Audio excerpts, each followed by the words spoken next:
Today, let's talk about credit cards. In particular, I'm thinking about the recent legislation that has passed the United States Congress, placing limitations on credit card companies and their ability to change interest rates, this sort of thing. So what I'm going to talk about today is risk, and specifically how risk is managed by these credit card companies, and what kind of reactions we can expect from them in light of the new regulations that are likely to be signed into law here shortly. Well, first, let's understand the current regime, I'll call it. The current situation. As it is, when I apply for a credit card companies only have very limited information about the type of risk they're taking on. Now, they can look up, say, my credit rating, for example. They can ask for some proof of employment and income, this sort of thing. And based on these, offer me some sort of package, right?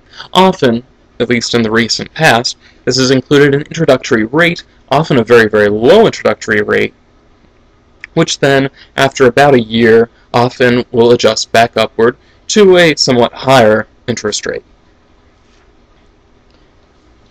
Now, of course, along with these, you get a credit limit of some sort. Usually this depends on the income that you have proven or at least claimed, and there are various other things that go into this sort of thing. But the main point is, what can the credit card company do to first discover the risk, and secondly, manage it after it's discovered? Now, when you first apply for a credit card, we have to remember what type of loan this is. This is what we call an unsecured loan. That is, when I borrow money using my credit card, I just right there in the store, there is no collateral backing it up. Pretty much the only collateral that the credit card company has is their ability to cut off my access to credit, and also their ability to pester me to get me to pay my bill. That's it. They can't take away my house, they can't take away my car. It's unsecured credit. This is a very, very risky sort of credit, because, frankly, if I decide not to pay, it's very difficult for them to make me pay. Which means there's this huge door open for me to, essentially, steal from the credit card company and refuse them to give them their money back when I said that I would give them their money back. Now, because of this very risky nature of the business, credit card companies have to come up with ways to manage the risk. Now, one way they do that is by gathering information beforehand. So if it looks like you are going to be an extremely risky customer, they can simply deny your application. Right? They just don't give you a credit card in the first place. But there might be another way that might be beneficial to both you and the credit card company. And that would be for them to offer you a credit card, but with some flexible terms from their standpoint. That is, they will offer you a credit card with a pretty good interest rate with a decent credit limit, and then they'll watch how you behave. After all, it's very possible that your credit rating was determined in the past by your past behavior and that you've reformed your ways. You're actually not as much of a risk now as you were in the past. This is a possibility. So the credit card company gives you a credit card with a nice low introductory rate and watches what you do. Do you, in fact, go on a spending spree because you have a low interest rate, and then fail to make your payments? If so, then it's obvious that you are, in fact, a risk, and therefore the credit card company should limit the amount of risk they've taken on from you personally. Now, how do they do that? Well, it's really rather simple. They jack up your interest rate, which should discourage you from borrowing more, and also compensate them for the risk that you might not pay everything back. They can slash your credit limits. And it's obvious that you're having trouble making the payments on what you've already borrowed. It makes no sense for them to lend you more. So if they bring the credit card limit right back down to the level of your current credit, then they're set. Right? They're at least not taking on any more risk than they did before. So that's essentially what the current practice is and what it's founded on.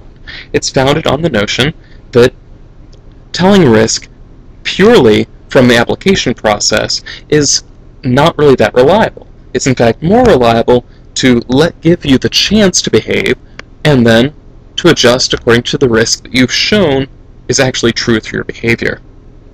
Now, the current legislation is designed specifically to limit this option for credit card companies. That is, it makes it harder for them to adjust to the amount of risk that you have revealed is actually true. So, for example, if I run up a huge bill on my credit card and then I don't pay, or I'm late in my payments, it's no longer possible for the credit card company to quickly increase rates. That's really the big thing that's being attacked, or to charge rather large fees for such things. Now that means that now credit card companies no longer have the option of using this strategy for risk management. Instead, they're going to have to do something else.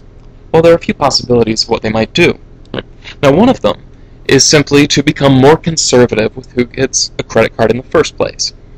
As it is now, they can offer credit cards to those that might be pretty risky. For example, college students who have very little or perhaps no credit history. They can offer this credit card with a relatively low credit limit. I think my original credit card, it's something like $400 was the credit limit. It was very, very low, but it went up very quickly since I always paid it off. So what can we do? We can look at all these college students that are pretty risky because they don't have a credit history and simply refuse to give them credit cards.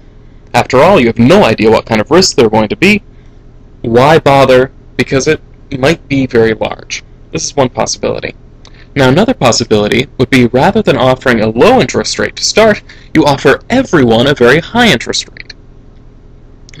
That way, you're going to limit risk because people will immediately not take on a whole lot of debt. Now, from the standpoint of somebody who doesn't like debt, this seems like a good thing. But on the other hand, from a borrower's perspective, if I'm a low-risk borrower and I know that I can actually afford to take on a lot of debt, I can actually afford to pay for it, then this is a huge limitation on me. After all, I would kind of like to have this stuff now. I know that I'm going to have the earnings to pay for it in the future. By limiting the possibility of me doing this sort of thing, or at least doing it cheaply with a low interest rate, this legislation is going to hurt those who would be safe borrowers. Now, one last possibility is for credit cards, rather than using this interest rate flexibility to limit their risk, they might just resort to credit limits. That is, if you reveal yourself to be a very risky borrower, then they will simply slash your credit limit, make it impossible for you to borrow any more on your credit card, and pester you until you pay off what you have already accumulated on it. This is a possibility. It's a possibility now, and as far as I've read, I might be wrong on this, it's not a possibility that's ruled out by this legislation. Now, what will credit cards actually do? I've given a number of options, right? They can cut back on how many credit cards they actually issue, especially to those that look risky. They can possibly use credit limits more frequently as a way to limit their risk, or they can just increase interest rates on everybody who gets a credit card at first, and then observe your behavior and perhaps cut interest rates for those that are not as risky. Now, they have to do so with notice, but they can possibly do this sort of thing. What do we actually expect credit card companies to do? That's a tough question. Personally, I imagine that they'll do some combination of these things. Right, it does make sense that there are probably some customers out there who are just on the edge of getting a credit card. Right? That is, they're just barely creditworthy enough to actually get approved. I'd imagine that those that are just on the edge will tend not to get approved here in the near future. I wouldn't be surprised if we stop seeing these low teaser rates anymore. I wouldn't be surprised if that just vanishes. Instead, we see introductory rates that are in fact quite high, as most credit card interest rates are high. I wouldn't be surprised if we see that. And I also wouldn't be surprised if pretty soon down the road we see lots of people complaining about how their credit card credit limits got slashed on them, how now they can't borrow anymore. Now, what I'm concerned about is where this might go in the future. After all, it's very possible that people will complain about high interest rates on credit cards, which makes it very likely that just offering a high interest rate to start with, that possibility might get cut off. People are likely to complain about credit limits getting slashed. So the possibility of future legislation makes it very likely that we might see credit get a lot tighter here in the next few years. So that's my prediction as what is not unlikely to happen.